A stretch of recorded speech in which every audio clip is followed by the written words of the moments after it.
Students, welcome to Utkarsh classes. मेरा नाम है doctor Raunak Barmera, your biology mentor. बच्चों, आज के सेशन के अंदर हम लोग बात करने वाले हैं कॉन्ट्रासेप्टिव्स के बारे में। जैसे कि आप लोगों को पता है कि काफी सालों से जो हमारी पॉपुलेशन ग्रोथ रेट है वो लगातार बढ़ती जा रही है, और इस पॉपुलेशन ग्रोथ रेट की बढ़ती हुई दर को देखते हुए गवर्नमेंट जो है वो भी बहुत ज्यादा चिंतित है, और गवर्नमेंट ने इस प्रॉब्लम को लेकर के बहुत सारे सॉल्यूशंस भी निकाले हैं, बहुत सारे स्टेप्स जो हैं उन्हें भी अडॉप्ट किया है। उनमें से अगर एक स्टेप जो है, आप लोग जब रास्ते में जाते हो, मार्केट में जाते हो, उस समय देखते भी होंगे कि हमें बड़े बड़े बैनर जो है वो दिखाई देते हैं, पोस्टर्स दिखाई देते हैं, जिस पर स्लोगन लिखा हुआ होता है, हम दो हमारे दो।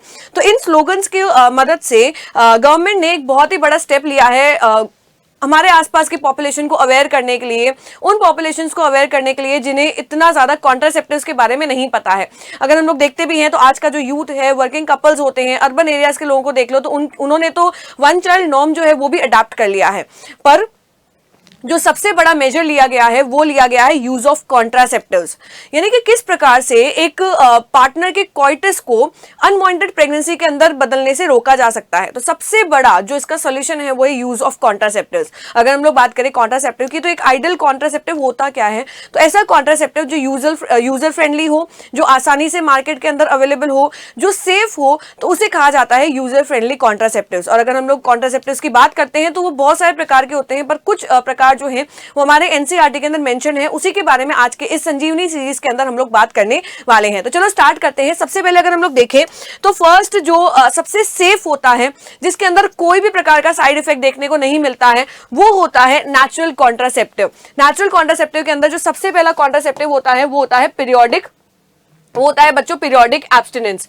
क्या होता है पीरियोडिक एब्स्टिनेंस? तो हमें पता है कि एक फीमेल के अंदर जो मेंस्ट्रुअल साइकिल होती है वो कब से कब तक लास्ट करती है? तो फर्स्ट डे से लेकर के 28 डेज तक की मेंस्ट्रुअल साइकिल जो है वो फीमेल्स के अंदर देखी जाती है जनरली। अगर मैं बात करूं तो अगर इसका बीच का टाइम यानी कि 14th डे से लेकर के 21st डे तक अगर कॉइटस को अवॉइड कर दिया जाए विदाउट एनी प्रोटेक्शन, तो उस समय पर प्रेगनेंसी होने के चांसेस जो होते हैं इस टाइम में, यानी कि 14th डे से लेकर के 21st डे तक सबसे ज्यादा होते हैं। तो इस समय पर कॉइटस को अवॉइड करना चाहिए। इससे पहले और इसके बाद में अगर कॉइटस करते हैं तो वो उसके बहुत ज्यादा कम चांसेस होते हैं कि वो प्रेगनेंसी को कॉज करे।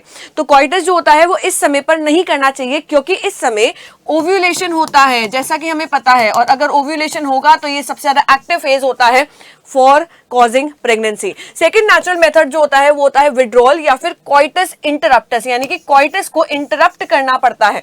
इसके अंदर क्या होता है, जो कपल के अंदर मेल पार्टनर होता है वो अपने पेनिस को स्पर्म इजैकुलेशन के समय अगर विड्रॉल कर ले तो वो प्रेगनेंसी कॉज नहीं करता है, यानी कि फर्टिलाइजेशन होने से रोका जा सकता है। और इस प्रकार के नेचुरल मेथड को कहा जाता है विड्रॉल या फिर कॉइटस इंटरप्टस। तीसरे प्रकार का जो होता है वो होता है लैक्टेशनल एमेनोरिया। हमें पता है कि जब एक नई मदर जो होती है वो बनती है तो उसमें ब्रेस्ट फीडिंग वो करवाती है। मदर जो होती है वो ब्रेस्ट फीडिंग करवाती है, यानी कि मदर जो होती है वो कुछ एक फेज होता है लैक्टेशनल फेज इसे कहा जाता है, लैक्टेशनल फेज कहा जाता है, यानी कि जब मदर के अंदर मिल्क का प्रोडक्शन होता है उस फेज को कहा जाता है लैक्टेशनल फेज। लगभग वो 6 महीने के आसपास होता है, लगभग 6 मंथ के आसपास जो होता है वो सबसे ज्यादा मदर मिल्क प्रोडक्शन करती है। और ये माना जाता है कि इस लैक्टेशनल फेज में, यानी कि जब तक माँ अपने बच्चे को ब्रेस्ट फीड करती है उस समय तक मदर के पीरियड्स जो होते हैं वो रुक जाते हैं, लगभग 6 महीने तक रुके हुए रहते हैं। और ये माना जाता है कि उस समय पर अगर कॉइटस हो तो उस समय बहुत कम चांसेस हो जाती हैं प्रेगनेंसी कॉज होने की। इसे कहा जाता है लैक्टेशनल फेज। इस समय पर अगर कॉइटस किया जाए तो वो सेफ होता है। ये सबसे ज्यादा स्टूडेंट्स सेफेस्ट के अलावा अगर मैं कह दूं तो इसके अंदर सबसे नील साइड इफेक्ट देखने को मिलते हैं। नील साइड इफेक्ट इसके अंदर देखने को मिलते हैं। कोई भी प्रकार की दिक्कत या समस्याएं या साइड इफेक्ट जो है वो इस प्रकार के कॉन्ट्रासेप्टिव मेथड्स के अंदर देखने को नहीं मिलती हैं। अगली अगर मैं बात करूं नेक्स्ट जो कॉन्ट्रासेप्टिव आप लोग मेथड अडॉप्ट कर सकते हैं वो होता है बैरियर मेथड। नेक्स्ट कौन सा होता है? वो होता है students barrier method. Barrier method के अंदर क्या होता है? बैरियर, देखो रुकावट पैदा कर देना, बैरियर का मतलब होता है रुकावट। रुकावट किस में हो रहा है, ताकि स्पर्म्स जो है वो ओवा तक नहीं पहुंच पाए, यानी कि वो जो रास्ता है, वो जो पाथ है जिससे होकर के स्पर्म्स ओवा तक पहुंचते हैं, उसके बीच में बैरियर डाल दिया गया है। सबसे कॉमनली यूज किया जाने वाला जो बैरियर मेथड होता है, जो बैरियर कॉन्ट्रासेप्टिव होता है, वो होता है कॉन्डम। कॉन्डम क्या होता है, ये रबर का या लेटेक्स का बना हुआ एक पतली सी भित्ती जैसी संरचना होती है, जिसे हम लोग कॉन्डम कहते हैं। कॉन्डम जो होता है वो दोनों के लिए ही होता है, मेल के लिए भी होता है और फीमेल के लिए भी अवेलेबल होता है। अगर हम लोग बात करें मेल्स के अंदर, तो एनसीईआरटी कहता है कि निरोध जो है वो पॉपुलर ब्रांड है। निरोध जो मेल्स का कॉन्डम होता है वो मेल्स के थ्रू ही पेनिस के ऊपर अप्लाई किया जाता है, और अगर हम लोग फीमेल्स की बात करें तो फीमेल्स के अंदर वो वेजाइना के अंदर इंसर्ट किया जाता है। माना जाता है कि कॉन्डम्स एक अनएक्सपेक्टेड प्रेगनेंसी को होने से रोकता है, साथ ही साथ एड्स और कॉन्ट्रासेप्टिव जैसी बीमारियों से भी, एड्स और एसआईडीज यानी कि sexually transmitted STD, sexually transmitted diseases से भी बचाने का काम करता है। तो ये इन दोनों बीमारियों से भी बचा रहा है, और साथ ही साथ ये एक अच्छी कॉन्ट्रासेप्टिव की तरह भी काम करता है। नेक्स्ट हम लोग अगर देखते हैं तो वो होता है intra uterine devices. Intra uterine है मतलब यूट्रस के अंदर इम्प्लांट किया जाता है, और साथ ही साथ ये किसके लिए होता है, ये सिर्फ और सिर्फ फीमेल्स के अंदर देखने को मिलता है। फीमेल्स के अंदर भी इसे अप्लाई किया जा सकता है, मेल्स जो है वो इसका यूज नहीं कर सकते हैं। दूसरी ये बात कि आईयूडीज को काम में लेने के लिए एक एक्सपर्ट नर्स या डॉक्टर की मदद ली जाती है। ये सेल्फ इम्प्लांटेबल नहीं होता है। अगर हम लोग बात करें इन आईयूडीज की जो यूट्रस के अंदर इम्प्लांट किए जाते हैं, ये 3 प्रकार के होते हैं। पहला होता है नॉन मेडिकेटेड आईयूडी, और इसके अंदर उदाहरण जो है वो हमें याद रखना है, दैट इज लिपेज लूप। उदाहरण जो है बच्चों बहुत ही ज्यादा इंपॉर्टेंट है, यहां से प्रश्न जो है वो उठ करके आता है। तो नॉन मेडिकेटेड आईयूडीज का उदाहरण हो जाता है लिपेज लूप, सेकंड होता है हार्मोनल आईयूडीज, और तीसरे प्रकार का होता है कॉपर आईयूडीज। अगर हम लोग बात करें हार्मोनल आईयूडीज की, तो इस प्रकार के आईयूडीज जो होते हैं वो हार्मोन रिलीज करते हैं यूट्रस के अंदर। क्या रिलीज करते हैं, हार्मोन रिलीज करते हैं यूट्रस के अंदर, जो स्पर्म का फेगोसाइटोसिस करवाता है, जो स्पर्म को रोक देता है वहीं पर आगे बढ़ने से। अगर हम लोग बात करें कॉपर आयोडीज की, तो इनके द्वारा कॉपर रिलीज होता है, और कॉपर रिलीज किया जाता है जिसकी वजह से स्पर्म की मोबिलिटी जो होती है वो धीरे हो जाती है, और स्पर्म जो होता है वो ओवा तक नहीं पहुंच पाता है, और हेंस ओव्यूलेशन होने से फर्टिलाइजेशन होने से रुक जाता है। लिपेज लूप या नॉन मेडिकेटेड आयोडीज का थोड़ा कम यूज किया जाता है। अगर हम लोग इन दोनों के एग्जांपल्स की बात करें, किसकी बच्चों, हार्मोनल आयोडीज के एग्जांपल की अगर हम लोग बात करें, तो यहां पर जो सबसे कॉमन एग्जांपल देखने को मिलता है वो आ जाता है प्रोजेस्ट्राट। एग्जाम्पल की अगर हम लोग बात करें, बहुत इंपॉर्टेंट है, एग्जाम्पल हमें याद रखने हैं।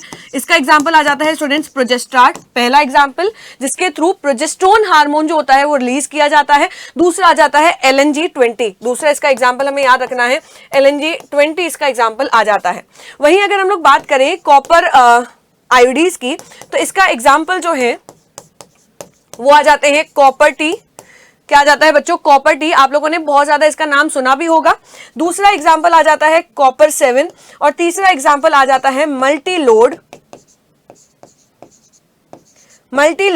375। तो ये तीनों ही एग्जाम्पल किसके हैं, कॉपर आयोडीज के हैं, जो यूट्रस के अंदर इम्प्लांटेबल होते हैं, जो सिर्फ और सिर्फ फीमेल्स के थ्रू यूज किए जाते हैं। नेक्स्ट अगर हम लोग बात करें तो पिल्स जो होती हैं वो भी कॉन्ट्रासेप्टिव की तरह काम की जाती है। पिल्स जो होती हैं बच्चों वो ओरली भी ली जा सकती हैं, और साथ ही साथ इंजेक्शन के फॉर्म में भी ली जा सकती हैं।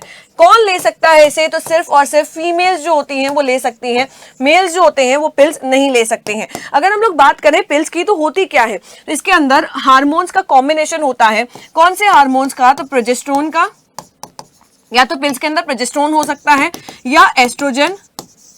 या एस्ट्रोजन और प्रोजेस्टेरोन के कॉम्बिनेशन से भी पिल्स जो है वो बनती हैं, और फीमेल्स के थ्रू ली जाती हैं। कब ली जाती हैं, तो यहाँ पर अगर हम लोग बात करें मेंस्ट्रुअल साइकिल के फर्स्ट डे से लेकर के 7th डे तक इन्हें नहीं ली जाती हैं, और बचे हुए जो 21 डेज होती हैं उसमें पर डे ली जाती हैं।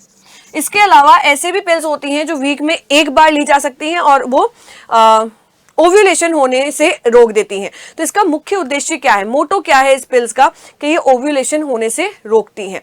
अगर हम लोग बात करें एक बहुत ही इंपॉर्टेंट पिल की जिसके बारे में एनसीईआरटी के अंदर मेंशन है, सहेली। सहेली जो है बच्चों उसे डेवलप किया गया था सीडीआरआई लखनऊ के द्वारा, और ये सेफेस्ट पिल है और इसके अंदर प्रोजेस्टेरोन और एस्ट्रोजन का कॉम्बिनेशन जो है वो नहीं यूज किया गया है। तो सीडीआरआई लखनऊ के द्वारा सहेली जो कि एक ओरल कॉन्ट्रासेप्टिव होती है और ये फीमेल्स के थ्रू ये फीमेल्स के द्वारा काम में ली जाती हैं। तो सहेली ये भी नाम आपको ध्यान रखना है। लास्ट अगर हम लोग बात करें कॉन्ट्रासेप्टिव मेथड की तो वो आ जाता है surgical method. Last method is surgical method. Surgical method के अंदर क्या किया जाता है बच्चों, यहाँ पे ध्यान से सुनना, यहाँ से क्वेश्चन जो है वो बना जा सकता है। अगर हम लोग सबसे पहले बात करते हैं मेल्स की, तो दोनों के अंदर होता है, मेल्स के अंदर भी हो सकता है और फीमेल के अंदर भी ये मेथड जो है सर्जिकल मेथड उसे अप्लाई किया जा सकता है। क्या होता है सर्जिकल मेथड, तो सबसे पहले तो आपको नाम ध्यान रखना है कि मेल्स के अंदर जो मेथड होता है इसे कहा जाता है vasectomy. V for vasectomy, V for vas deferens. मतलब इसके अंदर क्या किया जाता है, वास डिफरेंस का एक छोटा सा टुकड़ा जो है वो निकाल लिया जाता है या फिर इसी वास डिफरेंस को काट करके इसे सील दिया जाता है, इसे टाई अप कर दिया जाता है। इससे होता क्या है, इससे गैमीट बन तो रहे हैं पर वो आगे नहीं जा सकते हैं, उनका जो रास्ता है उसे हमने काट दिया है। तो इस मेथड को कहा जाता है वेसेक्टोमी मेल्स के अंदर। और अगर हम लोग बात करें फीमेल्स के अंदर, तो फीमेल्स के अंदर इस मेथड को कहा जाता है ट्यूबेक्टोमी। इस मेथड के अंदर जो फेलोपियन ट्यूब है उसका एक छोटा सा टुकड़ा या तो निकाल दिया जाता है या उसे काट करके सील दिया जाता है, टाई अप कर दिया जाता है, जिसकी वजह से पहला ओवरी अगर ओवम बना भी रही है तो आगे तक नहीं पहुंच पाएगा। और दूसरा हमें पता है कि फर्टिलाइजेशन जो होता है वो भी फेलोपियन ट्यूब के अंदर ही होता है। तो अगर फेलोपियन ट्यूब को उसका हिस्सा निकाल दिया जाता है तो फर्टिलाइजेशन होने से, गैमीट को आगे बढ़ने से रोका जा सकता है। तो ये सारे के सारे कॉन्ट्रासेप्टिव मेथड्स हैं जिन्हें अडॉप्ट किया गया है और जिससे अनवांटेड प्रेगनेंसीज जो है वो रोकी जा सकती हैं और साथ ही साथ पॉपुलेशन ग्रोथ रेट को बढ़ने से भी रोका जा सकता है। तो आई होप सो कि ये सेशन जो है वो आप लोगों के लिए बहुत ज्यादा इन्फॉर्मेटिव रहा होगा। ऐसे इन्फॉर्मेटिव वीडियोस के लिए बने रहे इस चैनल पर। Thank you for watching.